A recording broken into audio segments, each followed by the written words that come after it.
नमस्कार दोस्तों, बहुत बहुत स्वागत है आप सभी का रोशन सर स्टडी बोन पे। और आज की इस वीडियो में हम सभी करने जा रहे हैं क्लास 11th हिस्ट्री का, जो हमारा मिड टर्म का एग्ज़ाम होने वाला है अभी, है ना। मिड टर्म 2025-26 की हम बात कर रहे हैं। तो इसके लिए मैं आप सभी के लिए टॉप 50 मोस्ट इम्पोर्टेंट MCQ लेके आया हूँ। देखो, आपके हिस्ट्री में मैं CBSE बोर्ड के बच्चों की बात कर रहा हूँ, बाकी स्टेट बोर्ड में भी MCQ आते हैं। CBSE बोर्ड में 21 MCQ आपके पेपर में देखने को मिलेगा। तो उसमें से मैं ऐसे क्वेश्चन छाट के लेके आया हूँ जो 21 क्वेश्चन बनेंगे ना भाई, तकरीबन ज़्यादातर क्वेश्चन आपको इसी MCQ में से देखने को मिलेंगे, इसी वीडियो में से देखने को मिलेंगे, या फिर इसी क्वेश्चन के इर्द गिर्द से आसपास से ही आपको क्वेश्चंस देखने को मिलेंगे, जिससे कि आपको कहीं ना कहीं थोड़ा बहुत भी, देखो MCQ में क्या होता है कि हमें थोड़ा बहुत भी हिंट मिल जाए ना तो हम सही आंसर लगा के आ जाते हैं। तो इस वीडियो को देखने के बाद भाई पूरे 21 में से 21 आपके फिक्स होने वाले हैं। तो ध्यान से देखना है। देखो, पिछले साल भी मैंने बच्चों को यही क्वेश्चन दिए, पेपर में यही क्वेश्चन आए थे, सिलेबस भी सेम था। तो इस साल भी आप सभी के लिए वही क्वेश्चन लेके आया हूँ जो पिछले साल के बच्चों को मैंने दिया था, क्योंकि सिलेबस में कुछ भी चेंज नहीं है। ठीक है, तो ध्यान से वीडियो को देखना है और चीज़ों को समझना है, क्योंकि मैं एक्स्ट्रा चीज़ें भी बहुत कुछ आपको बताने वाला हूँ। मतलब क्वेश्चन तो रहेगा, क्वेश्चन के आसपास की एक्स्ट्रा चीज़ें भी बहुत सारी मैं बातें आपको बताता हुआ चलूँगा, जो कि काफ़ी इंपॉर्टेंट होता है। और आपके पेपर में जो एक्स्ट्रा चीज़ें मैं बताता हूँ ना, उसके आसपास से भी क्वेश्चन आपके पेपर में आ जाते हैं। ठीक है जी, तो चलिए फिर आज की इस वीडियो को शुरू करते हैं। 50 MCQ करेंगे, जिसमें से मैं आपको पहले ही बता देता हूं 25 MCQ ऐसे हैं जो कि मैंने खुद से बनाए हैं और 25 MCQ आपके सपोर्ट से मैंने डाल रखे हैं, क्योंकि आपको पता है कि सपोर्ट के जो क्वेश्चन होते हैं वो बहुत ही ज्यादा इंपॉर्टेंट होते हैं। इसलिए सपोर्ट मटेरियल से भी 25 क्वेश्चन ले लिए हैं और 25 क्वेश्चन यहाँ पे खुद से मैंने डिजाइन कर दिया है आप सभी के लिए। तो क्वेश्चन बहुत ही ज्यादा इंपॉर्टेंट है। इसी से आएगा क्वेश्चन या इससे नहीं आया तो इसके इर्द गिर्द से ही घुमा फिरा के आपको क्वेश्चन को दिया जाएगा। तो कर दे फिर शुरू। देखो, सबसे पहले क्वेश्चन की बात करते हैं मेरे भाई। पहला क्वेश्चन दे रखा है, मेसोपोटामिया के इतिहास का उपलब्ध स्रोत है, इनमें से कौन से ऐसे स्रोत है जिससे कि हमें मेसोपोटामिया के इतिहास के बारे में पता चलता है। लिखित दस्तावेज है, मुद्राएं यानी कि यहाँ पे सिक्के वगैरह की बात हो रही है। कब्र आप समझते हैं, कब्र किसको हम बोलते हैं, जिसमें मृतकों को दफनाया जाता है। तो ये तीनों ही ऐसे स्रोत है जिससे कि हमें मेसोपोटामिया सभ्यता के बारे में, मेसोपोटामिया के इतिहास के बारे में पता चलता है। तो उपरोक्त सभी आपका क्या हो जाएगा, ऑप्शन डी आपका एकदम सही आंसर है यहाँ पे। ठीक है, चलो आगे बढ़ो, अगले क्वेश्चन की तरफ चलते हैं। क्वेश्चन नंबर हमारा 2 क्या है कि मेसोपोटामिया के प्राचीनतम नगरों का निर्माण लगभग शुरू हुआ। मेसोपोटामिया में प्राचीनतम जो नगर थे वो सबसे पहले कब निर्मित होने शुरू हुए, कब उन नगरों का विकास होना शुरू हुआ। तो देखो, यहाँ पे आप 2 डेट में कंफ्यूज मत होना। एक तो है बस्तियों का निर्माण, ठीक है, बस्तियां विकसित होने लगी थी, उससे पहले कभी बस्तियां विकसित नहीं हुई थी। तो वो है 5000 ईसा पूर्व। 5000 ईसा पूर्व आते आते तक, खास करके हम दक्षिणी मेसोपोटामिया की बात करेंगे तो दक्षिणी मेसोपोटामिया में क्या होता है, बस्तियों का विकास होना शुरू हो जाता है। लेकिन वो बस्तियां नगर में कब तब्दील होने शुरू होते हैं, लगभग 3000 ईसा पूर्व में। ठीक है, तो 3000 ईसा पूर्व आपका एकदम करेक्ट आंसर हो जाएगा। 3000 ईसा पूर्व के आसपास बस्तियों का विकास होना शुरू हो जाता है। ठीक है जी, सब कुछ ओके चल रहा है, सब कुछ एकदम मस्त, सब समझ में आ रहा है। चलो अगले क्वेश्चन की तरफ चलते हैं मेरे भाई और बहनें भी होंगी बहुत सारी हमारे यहाँ पे, है ना। देखो अगला क्वेश्चन क्या है कि तांबा तथा रागा नामक धातुओं के मिश्रण से बनने वाले धातु है। मतलब कि जो तांबा और रागा, इन दोनों के मिश्रण से कौन सा धातु बनता था, तो हमारा कांसा है। ठीक है, जो कांसा था वो तांबा और रागा, इन दोनों के मिश्रण से बना होता था कांसा। ठीक है, और ये बहुत ही महत्वपूर्ण धातु था मेसोपोटामिया वासियों के लिए। प्राचीन काल में इसको बहुत ही महत्वपूर्ण धातु माना जाता था। अगले क्वेश्चन की तरफ चलते हैं। क्वेश्चन नंबर 4 क्या दे रखा है मेरे दोस्त, 4 दे रखा है कि बाइबल के निम्न भाग में मेसोपोटामिया का कई संदर्भ में उल्लेख मिलता है। ठीक है, मेसोपोटामिया सभ्यता के बारे में आप सभी ने पढ़ा है, आप सभी को पता है कि बाइबल के प्रथम भाग ओल्ड टेस्टामेंट में इसका उल्लेख किया गया था, है ना। बाइबल के 2 भाग है, ओल्ड टेस्टामेंट और न्यू टेस्टामेंट। तो ओल्ड टेस्टामेंट में क्या था, इसका उल्लेख किया गया था। तो आपका ऑप्शन ए एकदम सही हो जाएगा। बाइबल के प्रथम भाग ओल्ड टेस्टामेंट में मेसोपोटामिया का उल्लेख किया गया था।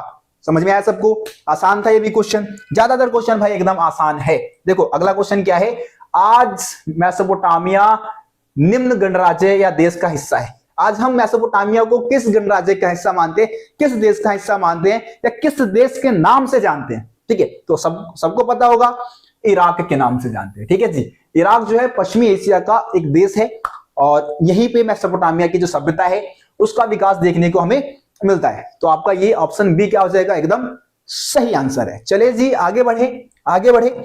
जिन बच्चों को भी भाई सब समझ में आ रहा है, एक बार फायर वाली इमोजी के साथ कमेंट बॉक्स में आग लगा दो, आग लगा दो इतना ज्यादा कि सारे बच्चों को ये पता चल जाए कि वास्तव में जो बच्चे यहां से पढ़ते हैं पेपर में आग लगा के आते हैं। आग लगा के मतलब, आग लगाने का मतलब समझ जाओ, तबाही मचा के आते हो तुम सब, है ना। जो भी रोशन सर स्टडी पॉइंट से जुड़े हुए सब तबाही मचा के आते हैं। तो ये चीज दिखना चाहिए, ये चीज और बच्चों को भी दिखना चाहिए, जो नए स्टूडेंट हमारे चैनल पे आ रहे हैं, यहाँ से स्टडी कर रहे हैं, उनको भी दिखना चाहिए कि हाँ वास्तव में यहाँ पे एक ओरिजिनल, एक दमदार कंटेंट बच्चों को दिया जा रहा है, जिससे कि सभी बच्चों का बेनिफिट हो रहा है। तो ये सब बातें आपके थ्रू ही दूसरे बच्चों तक पहुंचने वाली है ना। मेरे कहने से, मेरे चिल्लाने से ऐसा नहीं होगा, वो सब आप लोग करोगे, ठीक है। चलो जी अगले क्वेश्चन की तरफ चलते हैं। क्वेश्चन नंबर 6, क्वेश्चन नंबर 6 है अशुरबनीपाल का पुस्तकालय किस देवता के मंदिर में केंद्रित था। मतलब अशुरबनीपाल ने जो पुस्तकालय स्थापित करवाया था, तो वो किस देवता के मंदिर में एक पुस्तकालय बनवाया था उसने, है ना। तो वो है नाबू, नाबू एक देवता है ना, इनके मंदिर में ही पुस्तकालय की स्थापना उसने करवाई थी। तो आपका ऑप्शन सी क्या हो जाएगा आप जी, सही हो जाएगा। अशुरबनीपाल के बारे में क्वेश्चन आता है भाई। अगला क्वेश्चन देखो, क्वेश्चन नंबर 7, साइप्रस के द्वीप अलासिया से आने वाली जिस धातु का उल्लेख पट्टिकाओं में मिलता है, ठीक है। साइप्रस का एक द्वीप है जिसका नाम है अलासिया, है ना। यहां से किस धातु को मंगाने का जिक्र किया गया है कि किस धातु को यहां से मंगाया जाता था, किस धातु का वर्णन पट्टिकाओं पे मिलता है, ठीक है।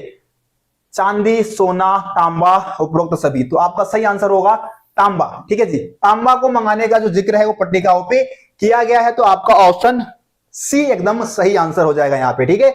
चलो जी ये हमारा 7वां क्वेश्चन था। अब आ जाओ 8वें क्वेश्चन की तरफ। देखो, जिगुरात बेबीलोन नगर में क्या था, बेबीलोन नगर में जिगुरात क्या था, किसे कहा जाता था। एक किला था, एक सीढ़ीदार मीनार था, एक विशाल राजमहल था, या फिर इनमें से कोई नहीं। तो एक सीढ़ीदार मीनार को जिगुरात कहा जाता था, ठीक है। एक सीढ़ीदार मीनार था जिसको क्या कहा जाता था, जिगुरात कहा जाता था। कहां पे, बेबीलोन में, ठीक है जी। बेबीलोन भी एक बहुत ही महत्वपूर्ण नगर है मेसोपोटामिया का, ठीक है।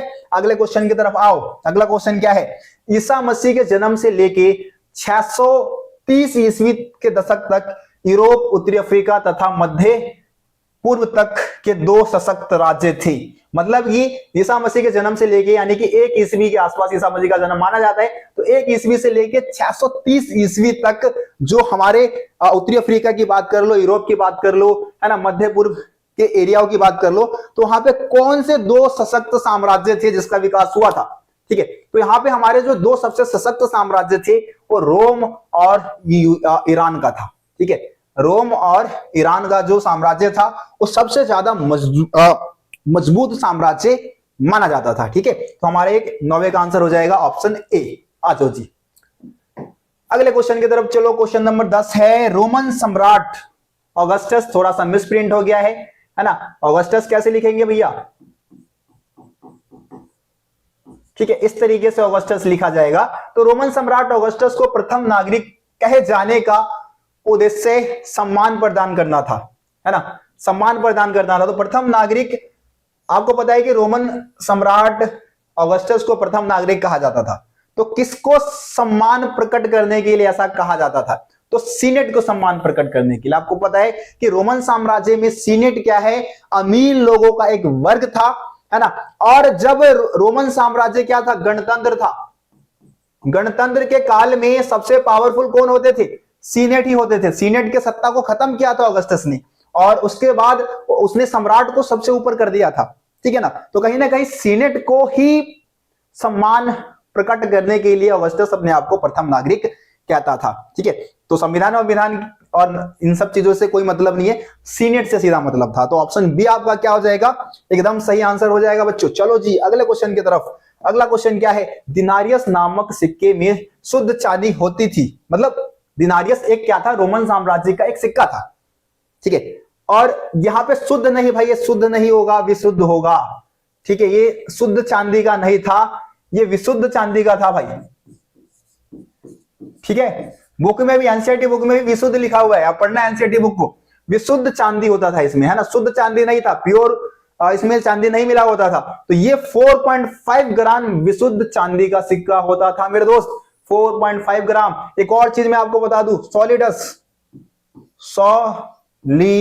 सॉलिडस क्या था, एक ये भी सिक्का था, ये भी क्या था, सिक्का था, है ना, लेकिन ये शुद्ध सोने का था, ठीक है, शुद्ध सोने का सिक्का था। वजन कितना था इसका, 4.5 ग्राम, ये भी 4.5 ग्राम का था। कॉन्स्टेंटाइन, जो सम्राट कॉन्स्टेंटाइन था, उसने इस सिक्के को जारी किया था, ठीक है। तो इसके बारे में भी याद रखना, क्वेश्चन यहां से भी आएगा। सॉलिडस सोने का, शुद्ध सोने का सिक्का था, वजन इसका भी 4.5 ग्राम, और दिनारियस जो था इसका भी वजन 4.5 ग्राम, लेकिन ये विशुद्ध चांदी का होता था, चांदी का सिक्का था ये, और उसका सोने का था, ठीक है। आया समझ में सबको? कोई दिक्कत, कोई समस्या अभी तक कोई समस्या हो कमेंट बॉक्स में बता सकते हो। देखो अगला क्या है, रोमन के साम्राज्यिक प्रणाली का मूल आधार क्या था, ठीक है, मतलब रोमन साम्राज्य के जो साम्राज्य का जो मूल आधार था वो क्या था, किस तरीके से रोमन सम्राट जो थे वो पूरे साम्राज्य पर अपना नियंत्रण रखते थे, ठीक है। तो ग्रामीण क्षेत्र, बड़े बड़े शहर, सैनिक छावनियां समझते हो क्या होता है? सैनिक छावनियों का मतलब होता है जहां पे सेना लोग तैनात रहते हैं, ठहरते हैं, ठीक है, उसको हम सैनिक छावनियां बोलते हैं। छावनी सीधा बोल सकते हो, छावनी, ठीक है। कैंट जिसको बोलते हैं, इंग्लिश में कैंट बोला जाता है। तो ये तीनों है या फिर उपरोक्त सभी दे रखा है आपका, तो देखो इसका आंसर हमारा ऑप्शन डी होगा। ये तीनों ही ऐसे एरिया है, ऐसे मतलब कह सकते हो साधन, जिसके माध्यम से पूरे साम्राज्य पे रोमन सम्राट नियंत्रण रखते थे, जिसमें से ज्यादातर बड़े बड़े शहर जो होते थे उसकी भूमिका ज्यादा होती थी। फिर सैनिक छावनियों की भी जरूरत होगी, ग्रामीण क्षेत्र जहां से टैक्स वगैरह वसूला जाता था। तो ये आपका उपरोक्त सभी आपका सही आंसर हो जाएगा, ठीक है जी। लगा दूं मोहर, उपरोक्त सभी पे लगा दूं मोहर। चलो जी आगे बढ़ो, क्वेश्चन नंबर 13 की तरफ आ जाते हैं हम। क्वेश्चन नंबर 13 क्या दे रखा है, रोमन साम्राज्य के संदर्भ में नगर एक ऐसा शहरी क्षेत्र था जिसमें शामिल होते थे, ठीक है।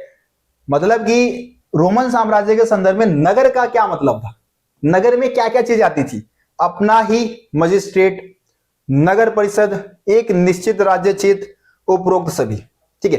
तो उपरोक्त सभी आपका सही आंसर होगा। ये सारी चीजें रोमन साम्राज्य में नगर के लिए जरूरी थी, तो उपरोक्त सभी ऑप्शन डी आपका क्या हो जाएगा भाई, सही आंसर हो जाएगा। चलो जी आगे बढ़ते हैं।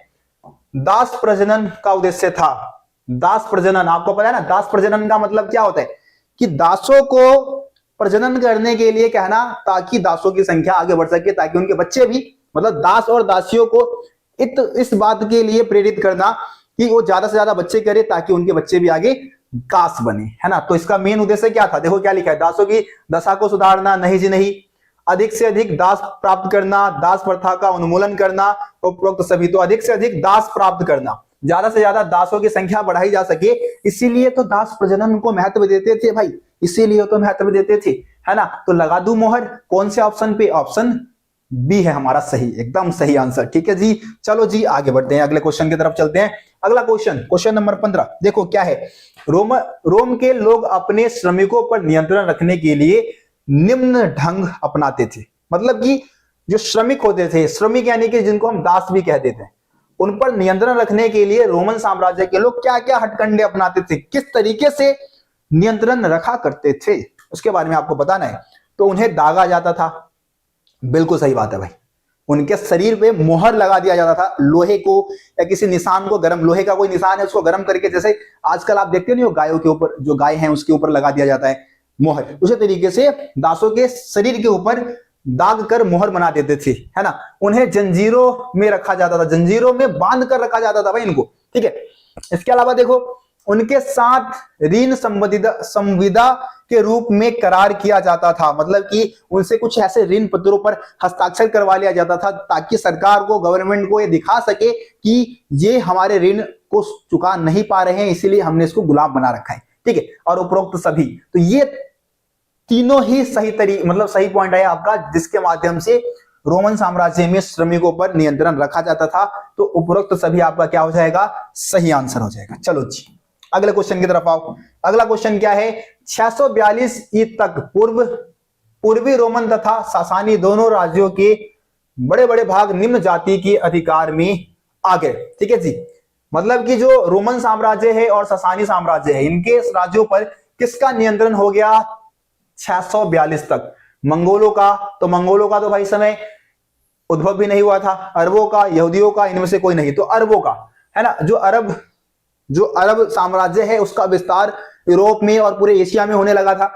तो जिन एरियाओं में पूर्वी रोमन साम्राज्य का एरिया, आपको पता है पूर्वी रोमन साम्राज्य का ज्यादातर एरिया एशिया में आता था, और यहीं पे सासानी, जो ईरान में सासानी वंश का उदय हुआ था, है ना, तो इन सारे एरियाओं को कैप्चर करना शुरू कर दिया अरबों ने। ठीक है, तो अरबों का जो विस्तार है वो इन एरियाओं में होने लगा था। यही आपसे पूछा गया इस क्वेश्चन में, क्वेश्चन नंबर 16 था हमारा। चलो जी आगे बढ़ो, अगले क्वेश्चन की बात कर लेते हैं बच्चों। क्या है? रोम का वह विशाल भवन जहां तलवारियों, जंगली जानवरों का मुकाबला करते थे, क्या कहलाता था वो? है ना, मतलब कि रोमन साम्राज्य का एक बहुत बड़ा एरिया था जहां पे जो तलवारी होते थे, तलवारबाजी करते थे, जानवरों का मुकाबला होता था, उसको क्या कहा जाता था? उसको कहा जाता था कोलोजियम। ठीक है, क्या कहा जाता था? कोलोजियम। देखो कोलोजियम जो है ना, दुनिया के 7 अजूबों में इसकी गिनती होती है ना। यहाँ पे एक तरीके से स्टेडियम टाइप समझ लो, जहां पे जैसे ओलंपिक की गेम का आयोजन नहीं होता है, वैसे ही रोमन साम्राज्य में वहां पे गेम वगैरह का आयोजन होता था। तो ऑप्शन ए आपका क्या हो जाएगा? सही हो जाएगा। चलो जी आगे बढ़ो, आगे बढ़ो। 17 हो गया, 18 क्या है? मंगोल का यायावरीकरण मध्य एशिया के निम्न क्षेत्र में हुआ था। कहां हुआ था भाई? जो यायावरीकरण है, मतलब कि मंगोल लोगों का जो साम्राज्य है उसका विकास कहां हुआ था, किस एरिया में हुआ था? तो लानोस, पंपास, स्टेपिज, यानोस। ठीक है, तो ये आपका सही आंसर हो जाएगा स्टेपिज क्षेत्र। स्टेपिज क्षेत्र आपको पता होना चाहिए। स्टेपिज क्षेत्र का मतलब होता है जो प्लेन, है ना, मैदानी एरिया जो होता है। ठीक है, प्लेन मैदान, समतल मैदान, मैदानी एरिया में इनका विकास हुआ था। तो स्टेपिज जो एरिया था, यहाँ पे मंगोलों लोगों का यायावरीकरण देखने को मिलता है, यहाँ पे इनका विकास देखने को मिलता है। आपका सही आंसर क्या हो जाएगा? Option C. चलो जी अगले क्वेश्चन की तरफ आ जाओ। क्वेश्चन नंबर 19 क्या दे रखा है? तेमुजिन ने अपने शत्रुओं को निर्णायक रूप से पराजित कर दिया था। निर्णायक रूप से कब पराजित कर दिया? अपने सारे दुश्मनों को मिट्टी में मिला दिया। कब भाई? तेमुजिन यानी कि चंगेज खान की हम बात कर रहे हैं भाई। ठीक है, तो कब अपने दुश्मनों को निर्णायक रूप से हरा दिया था? तो 1206 तक, 1206 आते आते तक इसने निर्णायक रूप से अपने सारे दुश्मनों का सफाया कर दिया था। और इसी समय जो कुरिलताई जो है, मतलब सरदारों का जो सभा था, उसने इसको समुद्र खान की उपाधि दी, है ना, सार्वभौमिक सम्राट राजा की उपाधि दी थी। तो ये आपका क्या हो जाएगा? ऑप्शन सी सही आंसर हो जाएगा। चलो जी आगे बढ़ते हैं। क्वेश्चन नंबर 20 क्या है? देखो, जिन लोगों के घुड़सवारी कौशल ने चंगेज खान की सेना को गति प्रदान की थी वह थी। ठीक है, तो चंगेज खान की सेना को कहां के लोगों ने एक तरीके से एक शक्तिशाली, मतलब घुड़सवार कौशल जो है, एक बहुत ही अच्छा घुड़सवार कौशल प्रदान किया था। कहां के लोगों ने किया था? ठीक है, कौन से कबीले के लोगों ने किया, ऐसा कह सकते हो, या किस जगह के लोगों ने किया? तो ईसाई और यहूदियों ने, ऐसा नहीं भाई, ईसाई और यहूदियों से कुछ भी नहीं सीखे थे। हुनों से, ऐसा भी नहीं है। मंगोल और तुर्क। ठीक है, जो मंगोल और तुर्क लोग थे, मंगोल तो वैसे खुद भी, चंगेज खान भी मंगोली था, है ना, तो मंगोल और तुर्क, यहाँ की जो मतलब घुड़सवारी की जो कौशल थी, इसने क्या किया? इसकी सेना को एक गति प्रदान की थी। तो आपका ऑप्शन सी क्या हो जाएगा? एकदम करेक्ट आंसर हो जाएगा।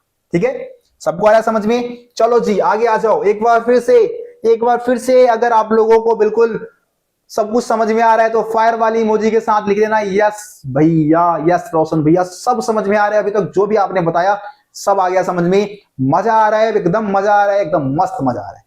कमेंट बॉक्स में जरूर लिखना। चलो जी आगे बढ़ते हैं, क्वेश्चन नंबर 21 की बात करते हैं।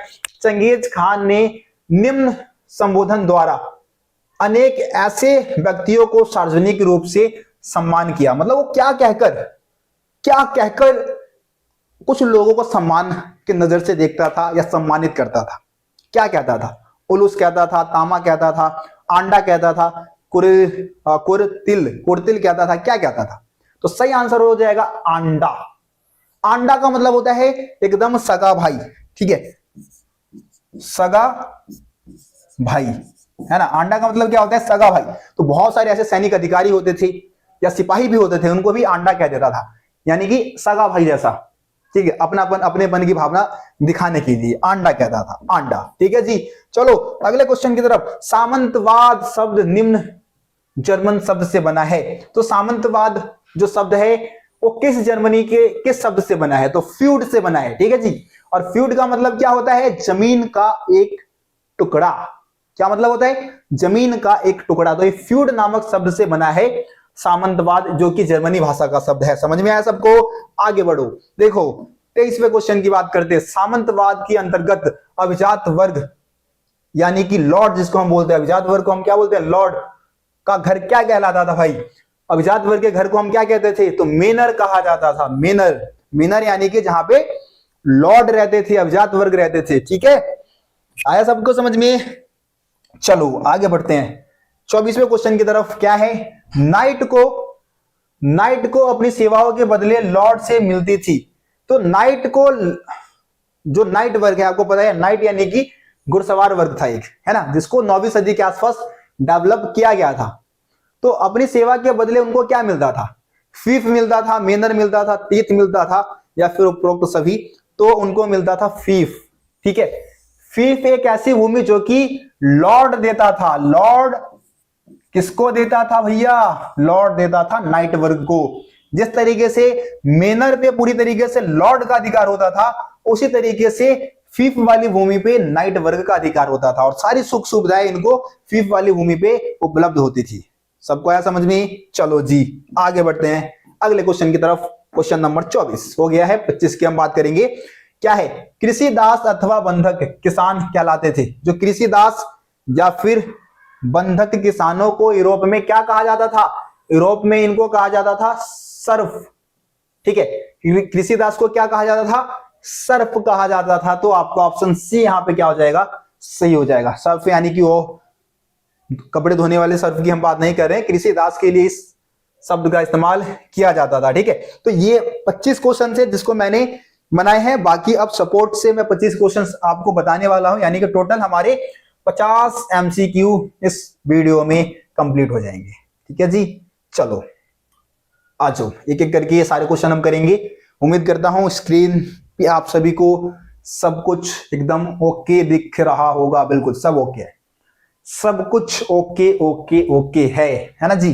चलो इसको थोड़ा सा जूम कर लिया जाए, है ना। हाँ अब ठीक है, अब ठीक है, कर दे स्टार्ट। 26वें क्वेश्चन की बात कर ले। हाँ जी, देखो क्या है क्वेश्चन, क्या है? मेसोपोटामिया सभ्यता की निम्न में से कौन सी विशेषता है? मेसोपोटामिया सभ्यता की विशेषता बतानी है। तो शहरी या फिर नगरीय सभ्यता थी, ये बिल्कुल सही बात है। लेखन कला का विकास हुआ था यहां से, बिल्कुल सही बात है। सुदूर देशों से व्यापार, सुदूर देश यानी कि विदेश, जो मेसोपोटामिया है उसके बाहर के साथ भी इनके रिलेशन थे, उसको हम सुदूर देशों से व्यापार कहते हैं। तो ये भी करते थे भाई। और ऑप्शन डी है उपरोक्त सभी। तो ये आपका उपरोक्त सभी क्या हो जाएगा? सही आंसर हो जाएगा। यहाँ पे ये सारी चीजें वहां पे होती थी, है ना। ये सारी विशेषताएं हैं मेसोपोटामिया सभ्यता की। चलो अगले क्वेश्चन की तरफ चलो। 27वां क्वेश्चन क्या दे रखा है कि वार्का शीर्ष कहां से प्राप्त हुआ है? ठीक है, जो मानव के सिर के आकार का एक क्या दो कि मतलब मूर्ति मिली है हमें, सिर्फ मानव का सिर है उसमें, है ना, धड़ नहीं है, सिर्फ सर है ना। और ये कहां से प्राप्त हुआ है? जिसमें संगमरमर के जो पत्थर है उसके माध्यम से उसका इस्तेमाल किया गया है। उसके आंखों में शायद लाजवर्द मणि वगैरह का इस्तेमाल किया गया था। तो ये जो वार्का शीर्ष है ये मिला है उरुक से। ठीक है, ये इंपोर्टेंट क्वेश्चन है भाई, आ चुका है कई बार आपके पेपर में। अगला क्वेश्चन देखो 28वां क्या दे रखा है? एनमरकर किस शहर का शासक था? एनमरकर किस शहर का शासक था? तो उरुक का शासक था। एनमरकर की बात कर लो, गिलगेमिस एक और शासक था, गिलगेमिस, वो भी उरुक का ही राजा था, है ना। चलो जी अगले क्वेश्चन की तरफ चले। अगला क्वेश्चन क्या है? क्वेश्चन नंबर 29, शाही राजधानी के रूप में कौन सा शहर खूब फला फूला? शाही राजधानी के तौर पे कौन से शहर का विकास हुआ था? तो मारी नगर जो है वो शाही राजधानी के रूप में फला फूला था। लगभग 2000 ईसा पूर्व आते आते तक ये जो नगर है ये एक शाही राजधानी के रूप में विकसित हो गया था, एक बहुत ही समृद्ध नगर बन गया था। आपको पता है कि जो मारी है वो फरात नदी के किनारे स्थित था, फरात, है ना। यहाँ से बहुत सारे जो पोत है, मतलब जहाजें जो है वो यहाँ पे आती थी, फरात नदी के बंदरगाह पे आती थी। यहाँ से बहुत सारे जो टैक्स वगैरह है वो मिलता था मारी नगर को, है ना।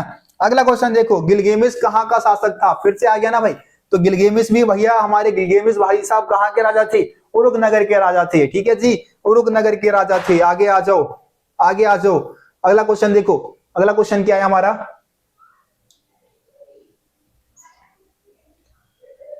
क्वेश्चन है, रोमन साम्राज्य में लेखन सामग्री के लिए निम्न में से किसका बहुतायत से प्रयोग होता था? मतलब लिखने के लिए रोमन साम्राज्य में किसका इस्तेमाल किया जाता था? तो पेपायरस के पत्र का इस्तेमाल होता था, कागज वगैरह का इस्तेमाल नहीं, बल्कि पेपायरस के जो पत्र होते थे उसका इस्तेमाल रोमन साम्राज्य में लिखने के लिए करते थे। अब पेपायरस का जो पत्ता है वो, मतलब पेपायरस का जो पौधा है, ये क्या था? एक पौधा। ठीक है, पौधा कहाँ उगता था भाई? मिस्र में। मिस्र में कहाँ उगता था? नील नदी के किनारे, नील नदी के किनारे हुआ करता था। ठीक है, एक और चीज, पेपायरस के पत्तों पे जो शब्द लिखे होते हैं उसका अध्ययन करने वालों को क्या कहा जाता है? पेपायरस शास्त्री। ठीक है, क्या बोलते हैं बच्चों? पेपायरस शास्त्री। जो पेपायरस के पत्तों पे जो शब्द लिखे हुए थे उसका अध्ययन जिन विद्वानों ने किया है उनको हम पेपायरस शास्त्री कह देते हैं। तो ये भी याद रखना, बहुत काम की चीजें मैं आपको बता रहा हूं, हमेशा काम आने वाली चीजें है भाई, हमेशा। ठीक है जी, चलो अगले क्वेश्चन की तरफ आओ। क्वेश्चन नंबर 32 क्या है? उत्तर में रोमन साम्राज्य की सीमाओं का निर्धारण निम्न में से कौन सी नदी करती थी? उत्तर में रोमन साम्राज्य, मतलब रोमन साम्राज्य का जो उत्तरी भाग था उसमें, वहां पे रोमन साम्राज्य की सीमाओं का निर्धारण कौन सी नदी करते थे? राइन, डैन्यूब, दजला और ए और बी दोनों। ठीक है, तो उत्तर में आई थिंक आपका राइन और डैन्यूब नदी दोनों होगा। यहाँ पे आपका जो डी ऑप्शन दे रखा है वो दोनों ही सही होगा, दोनों ही इसके उत्तरी, रोमन साम्राज्य की उत्तरी दिशा में ही बहती थी, है ना। चलो अगले क्वेश्चन की तरफ। Question number 33। क्वेश्चन नंबर 33 क्या है? प्रिंसिपेट की स्थापना किसने की थी भाई? प्रिंसिपेट की स्थापना किसने की थी? तो ऑगस्टस ने की, हमने पहले ही बात कर लिया।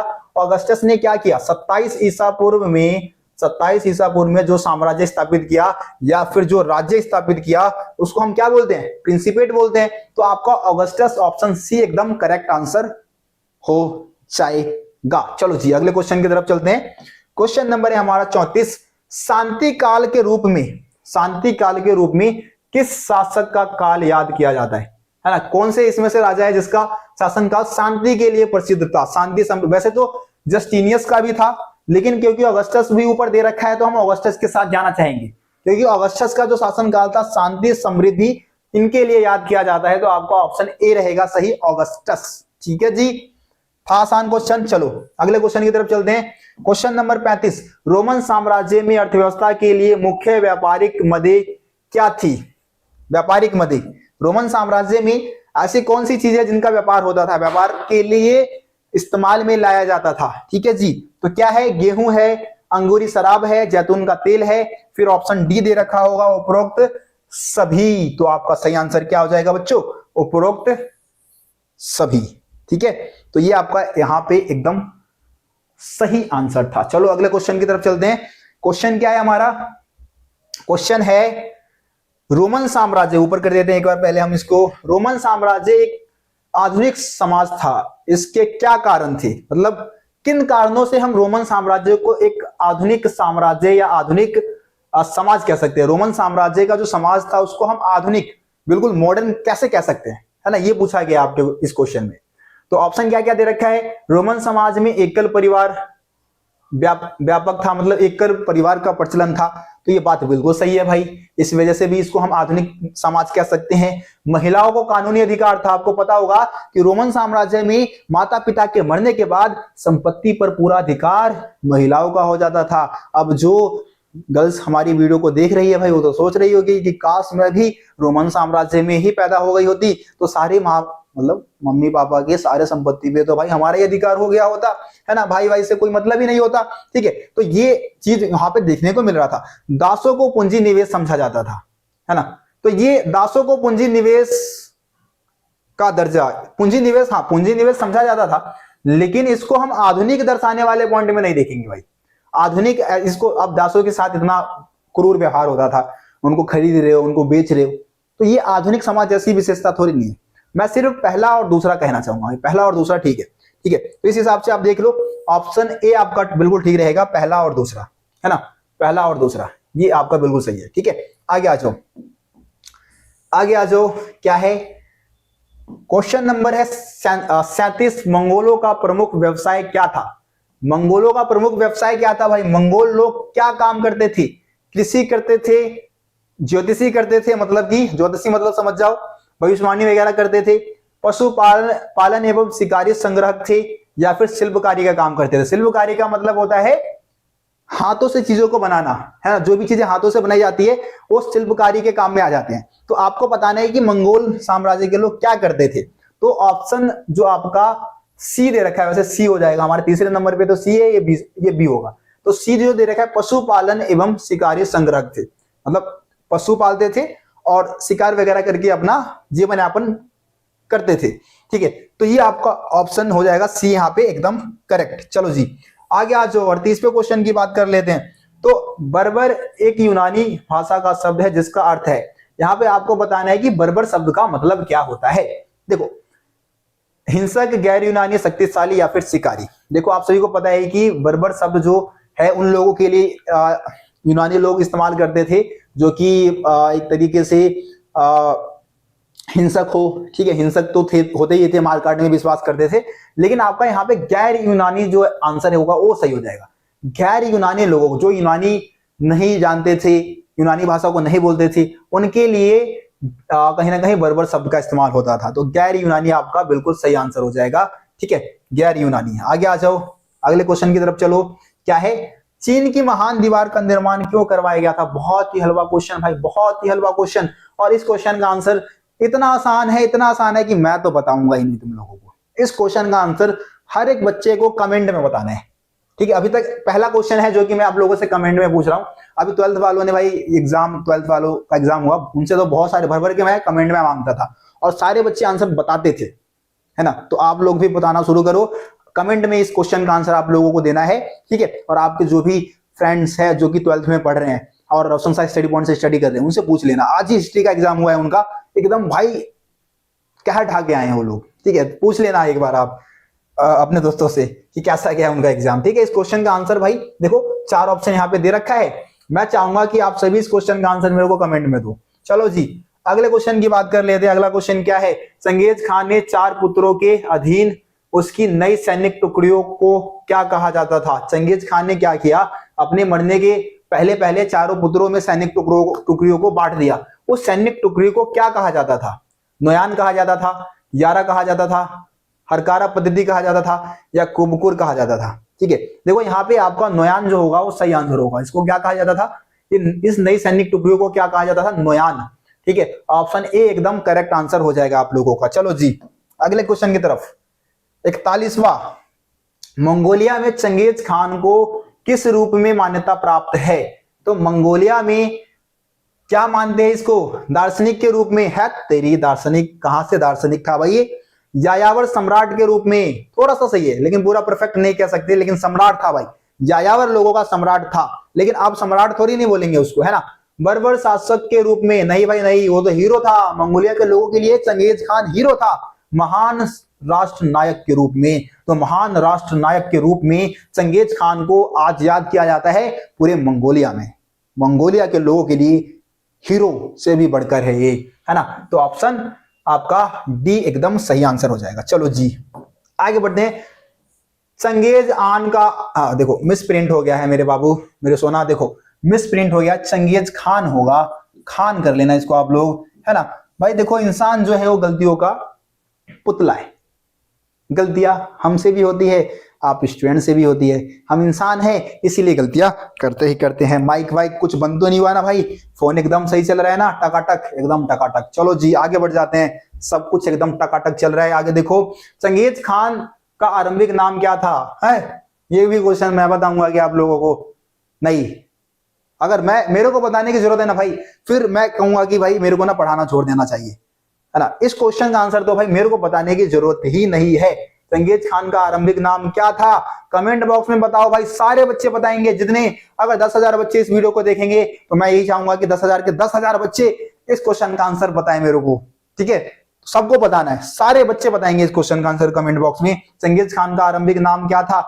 चलो बाई चांस अगर किसी बच्चे को नहीं मालूम होगा, मेरे को पता है कुछ बच्चे ऐसे होंगे जो कि शायद हो सकता है एग्जाम से एक दिन पहले पढ़ने आएंगे, उसको कुछ पता नहीं होगा, तो मेरे बाबू जाके ना कमेंट बॉक्स में देख लेना, अगर आपको नहीं पता तो कमेंट बॉक्स में जाके देख लेना। ठीक है, चलो जी आगे बढ़ते हैं, अगले क्वेश्चन की तरफ चलते हैं। अगला क्वेश्चन क्या है हमारा? सो क्वेश्चन नंबर 43 हमारा क्या है? 43 है। देखो यहां पे मंगोल कबीले के सरदारों की सनी कुरिलताई ने चंगेज खान को, सरदारों की सभा होगा यहाँ पे भाई, फिर से मिसप्रिंट माफी चाहेंगे, सभा, ठीक है। सरदारों की सभा कुरिलताई ने चंगेज खान को किस उपाधि से विभूषित किया, है ना, मतलब किस उपाधि से सम्मानित किया कहीं ना कहीं चंगेज खान को। आपको पता है कि जब 1206 में चंगेज खान भाई सारे दुश्मनों को हरा दिया तो उसको बहुत सारी उपाधियां दी गई, जैसे कि समुद्र खान की उपाधि, सार्वभौमिक खान की उपाधि, है ना। तो यहाँ पे आपका जो ऑप्शन ए दे रखा है समुद्र खान की उपाधि दी गई थी, है ना, ये आपका सही आंसर हो जाएगा ऑप्शन ए समुद्र खान। चलो जी आगे बढ़ो। क्वेश्चन नंबर हमारा आ चुका है 44। सामंतवाद शब्द फ्यूड से बना है, जिसका अर्थ क्या होता है भाई? सामंतवाद यानी कि फ्यूड जो शब्द है उसका अर्थ क्या होता है? तो भूमि का एक टुकड़ा, है ना, पहले ही बता चुका हूं, ऑप्शन सी आपका क्या हो जाएगा? सही हो जाएगा। देखो अगला क्वेश्चन थोड़ा सा भाई इसको ना ध्यान से करने की जरूरत है, ज्यादा तैर फैर में रहोगे गलत कर दोगे। देखो क्या दे रखा है, क्वेश्चन है कि मार्क ब्लॉक, जी हाँ भैया मार्क ब्लॉक के बारे में आपने पढ़ा रखा है हमें, है ना। मार्क ब्लॉक के संबंध में निम्नलिखित कथनों पर विचार कीजिए। क्या मार्क ब्लॉक के बारे में यहाँ पे कथन दे रखे हैं, इसके बारे में विचार करना है। देखो क्या दे रखा है कि रोमन साम्राज्य का शासक था, है, रोमन साम्राज्य का शासक थोड़े नहीं था ये, है ना, ये नहीं था भाई, ये तो गलत हो गया। उन्होंने भूगोल के महत्व द्वारा मानव इतिहास को गढ़ने पर जोर दिया। बिल्कुल, ये चाहते थे कि भूगोल का महत्व हो, मानव इतिहास को गढ़ने में भूगोल के महत्व को बढ़ावा मिलना चाहिए। ठीक है जी, आगे देखो, प्रथम विश्व युद्ध में नाजियों द्वारा गोली मारकर हत्या कर दी गई। प्रथम विश्व युद्ध में नहीं, दूसरे विश्व युद्ध में हुआ था भाई, दूसरे विश्व युद्ध में। ठीक है, तो ये गलत हो जाएगा आपका। उन्होंने सामंतवादी समाज पर ग्रंथ लिखा, सामंतवादी समाज पर इन्होंने ग्रंथ लिखा। ठीक है, तो इस हिसाब से आप देखें तो आपका जो सही आंसर होगा सामंतवादी ग्रंथ, सामंतवादी मतलब सामंतवाद में वैसे काम करने वाले सबसे पहले विद्वान थे, लेकिन ग्रंथ लिखा ऐसा कुछ हम नहीं कह सकते हैं। ठीक है, तो मेरे हिसाब से आपका ऑप्शन जो सिर्फ 2 है, सिर्फ जो दूसरा वाला है वो सही है कि भूगोल के महत्व को उन्होंने बढ़ावा दिया, मानव इतिहास को गढ़ने के लिए भूगोल का जो महत्व है उसको बढ़ावा मिलना चाहिए, इस पे उन्होंने जोर दिया था। तो ऑप्शन सी आपका क्या होगा यहाँ पे? केवल दूसरा जो है वो सही है। ठीक है, केवल दूसरा सही है। चलो आगे आ जाओ। श्रेणी शब्द का अभिप्राय, श्रेणी शब्द से आप क्या समझते हैं, इस शब्द का क्या अभिप्राय है? तो श्रेणी शब्द का मतलब होता है कि जो लोग सामान को खरीदते हैं उसको बेचने वगैरह का काम करते हैं, यानी कि व्यापार का काम करते हैं। ठीक है, तो उनको बोलते हैं। देखो क्या लिखा है, सेकंड ऑप्शन देखो, ऑप्शन बी देखो, ऐसी संस्था जो उत्पादन की गुणवत्ता, मूल्य एवं बिक्री पर नियंत्रण रखती है ना, तो इनको हम क्या बोलते हैं? श्रेणी बोलते हैं। श्रेणी मतलब कि जो लोग जो है या संस्था जो है जो क्या करेगी कि सामान की गुणवत्ता, मूल्य और बिक्री पर नियंत्रण रखने का काम करती है, उसको हम क्या बोलते हैं? श्रेणी बोलते हैं। ठीक है, आगे आ जाओ। क्वेश्चन नंबर 47 कथन और कारण वाला क्वेश्चन है भाई। देखो 2 क्वेश्चन आपको जरूर आपके पेपर में दिखेगा, 2 क्वेश्चन कथन और कारण वाला जरूर देखने को मिलेगा। और कथन और कारण वाले क्वेश्चन को करने का सबसे आसान तरीका ये होता है कि आप पहले कथन को पढ़े और ये देखिए कि कथन सही है या नहीं, फिर आप कारण को पढ़े, ये देखिए सही है या नहीं, फिर दोनों में रिलेशन देखो कि कोई रिलेशन बन रहा है या नहीं, फिर जाके आप ऑप्शन पढ़ो और फिर आंसर दो।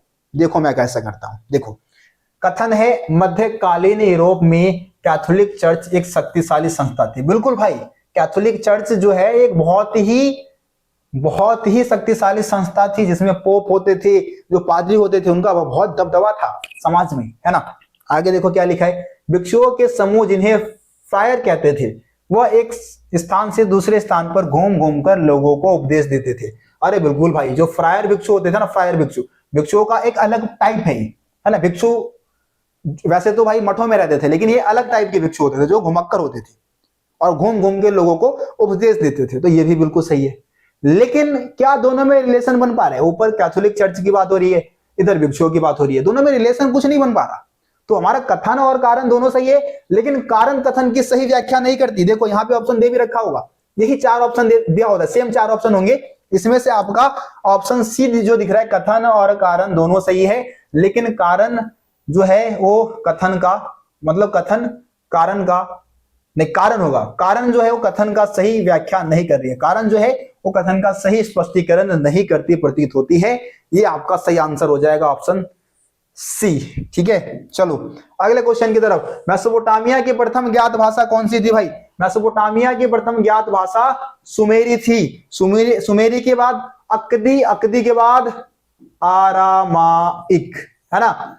ये कब बनी थी भाई? 2400 ईसा पूर्व में, है ना। उससे पहले तो सुमेरी या सुमेरियन, इसको हम सुमेरियन भी बोलते हैं या सुमेरी भी बोल सकते हो, सुमेरियन या फिर सुमेरी दोनों बोल सकते हो। अक्दी को 2400 ईसा पूर्व में अपनाया और आरामाइक को 1400 ईसा पूर्व में। ठीक है, ये डेट भी याद रखना इनका भाई, पूछा जाता है पेपर में। 2400 में अक्दी हो गया, उसके बाद आरामाइक 1400 में हो गया, और 2400 से पहले सुमेरी या सुमेरियन। ठीक है, तो ये आपका सही आंसर हो गया। चलो जी अगले क्वेश्चन की तरफ चलते हैं। क्वेश्चन नंबर 49 की बात करते हैं अब हम। 49 क्या है? मेसोपोटामिया में बोली जाने वाली भाषाएं कौन सी थी? मेसोपोटामिया में कौन कौन सी? अरे यार लो भाई, देखो सुमेरी, अक्दी, आरामाई के तीनों ही भाषा अभी ऊपर बता दिया, और उपरोक्त सभी, तो सही आंसर हो जाएगा उपरोक्त सभी। आसान था बहुत, तीनों ही भाषा बोली जाती थी, है ना। आगे आओ और लास्ट क्वेश्चन, गिलगेमिस कहाँ का राजा था भाई? ऊपर ही बता दिया था, लेकिन फिर भी मैं चाहूंगा इस क्वेश्चन का आंसर भी आप सभी कमेंट बॉक्स में बताए। गिलगेमिस कहाँ का शासक था?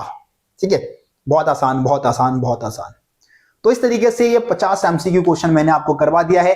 उम्मीद करता हूं सारे के सारे क्वेश्चन आपको समझ में आ गया होगा।